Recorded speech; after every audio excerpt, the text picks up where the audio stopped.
Europe 1, 8h18, l'interview de Jean-Pierre Elkabbach est à suivre sur europe1.fr en vidéo. Votre invité ce matin, Rodi Kratsa, vice-présidente du Parlement européen. Au cœur de l'inquiétude pour l'avenir de l'Europe, il y a l'Espagne, mais d'abord et surtout la Grèce. Rodi Kratsa, bonjour. Bonjour, monsieur Elkabbach. Nous sommes tous inquiets parce que votre pays est ce matin au bord de la faillite. Vous savez, nous aussi, parce que les élections se sont déroulées dans une période très sensible et cruciale pour la Grèce. Mais les électeurs grecs ont préféré d'envoyer des messages de mécontentement, de fureur, de rejet, plutôt que d'élire un gouvernement. Est-ce qu'on sait où va l'argent qui est donné par l'aide internationale ? Et vous savez, l'aide internationale a été importante, continue à être nécessaire. Mais le pays est en récession. La société souffre. Beaucoup de Grecs sont en seuil de pauvreté, de magasins fermés.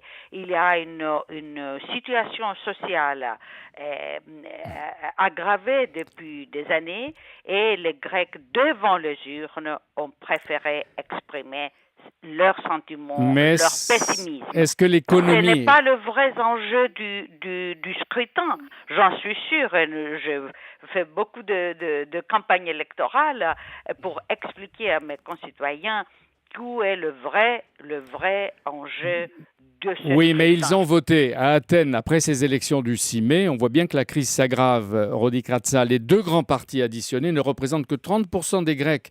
Et ce que nous avons vu, c'est ce que nous avons vu, c'est que les vainqueurs sont les extrêmes. D'abord, les 21 députés néo-nazis qui mènent la chasse à l'euro et aux étrangers. Ça nous a bouleversés. Tous ces Européens qui sont inquiets du salut nazi, de sinistre mémoire qui entre au Parlement grec. Nous aussi, c'était vraiment une surprise parce qu'ils étaient très, très marginalisés. Ils faisaient 0,3% et automatiquement, on les voit à 7%. C'est vraiment un phénomène inquiétant pour nous et aliénant de la cohésion sociale, des sentiments patriotiques et pro-européens de la société grecque. Mais je crois qu'il s'agit d'une réaction. Les Grecs ne peuvent même pas réaliser les racines nazistes du parti. Oui. Ils voient d'une force de réaction et leur montée n'est pas lié seulement à la récession économique, c'est aussi à la situation de l'immigration, le manque de sécurité dans les centres des villes. Il y a une transformation vraiment impressionnante de la vie sociale au centre d'Athènes. Et alors, comme elle a eu quand même une carence à la politique de protection de la ville grecque, des villes grecques, et c'est les adhérents de ces partis protègent voilà. Mais il y a aussi la montée de la gauche radicale. C'est la surprise qui vient du parti d'Alexis Tsipras, 37 ans. Syriza. C'est une gauche modérée plutôt. Brillant orateur, lui qui a entraîné les foules vers un rejet de l'Europe. Il a été consulté par le président de la République grecque. Il n'est pas une alternative pour gouverner, lui. Non, il n'a pas une alternative parce qu'il n'a jamais été préparé à ça. Tsipras, il était un parti de contestation, de réaction. Son parti Syriza s'appelle, le parti. Alors, il n'a pas une alternative parce qu'il veut rester dans l'euro et travailler pour la transformation de l'eurozone. Bon, il a des adaptations institutionnelles et économiques à faire en Europe, je suis d'accord, mais quand même, il a des règles de jeu pour être membre de l'eurozone que M. Tsipras ne veut pas accepter. Alors, et Alexis Tsipras sera demain à Paris pour rencontrer Jean-Luc Mélenchon et Pierre Laurent. Il voulait rencontrer François Hollande apparemment en vain et pour le moment, il y a renoncé. Mais aujourd'hui, le dirigeant des socialistes du PASOK, Venizelos, qui était Premier ministre à un moment, tente une troisième tentative pour former une coalition. Rodi Kratsa, est-ce qu'il peut réussir ? Non, je ne crois pas que M. Venizelos pouvait réussir parce dès qu'il a été appelé par M. Samaras, qu'il a eu le mandat de former un gouvernement, il a demandé la réunion de conditions qui ne sont pas réalisables, c'est-à-dire l'entrée de 4 partis à la formation du gouvernement national. Oui, c'est l'addition de programmes incohérents. On ne peut pas trouver une base commune entre 4 partis. Et je vois l'échec de la tentative, je prévois l'échec de M. Venizelos.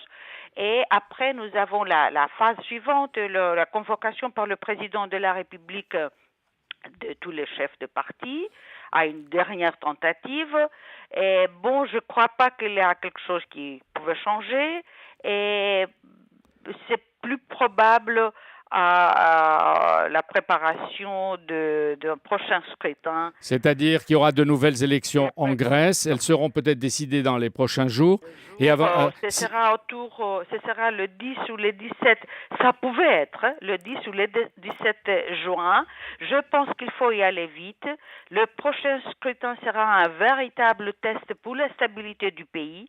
J'espère que les citoyens grecs ont envoyé le message voulu. Et aujourd'hui, ils peuvent être à l'auteur de défis comme le peuple grec est sorti à des moments critiques de son histoire. Ce qui nous frappe, c'est qu'on se demande qui peut assurer que de nouvelles élections pourraient changer la donne. Oui, je vous dis seulement, bon, nous devons travailler, mieux expliquer aux citoyens les enjeux du scrutin, mais vous savez, à une atmosphère tendue, par la crise financière, économique et sociale, je l'ai vu ça, je l'ai senti, il est très difficile de dialoguer avec les citoyens et faire appel à la raison. Mais je crois que dans cette phase critique, nous aurons plus de chance parce que les citoyens ont envoyé déjà leur message de rejet à la classe politique grecque et à l'Europe. Ils veulent une Europe qui s'épanche d'une manière plus essentielle, plus substantielle au problème des Grecs. Et qui ajoute peut-être... On pouvait éviter. Oui, c'est-à-dire... cette instabilité, si on avait dès le début appliqué un programme qui avait une meilleure balance entre l'austérité, la rigueur plutôt, et la croissance. Et la Grèce surendettée, jugée jusqu'à présent incapable de créer un État, de redresser l'économie qui entame, comme vous l'avez dit, sa 5e année de récession. La chancelière Merkel et son ministre Schäuble ont prévenu qu'il n'y a pas de plan B.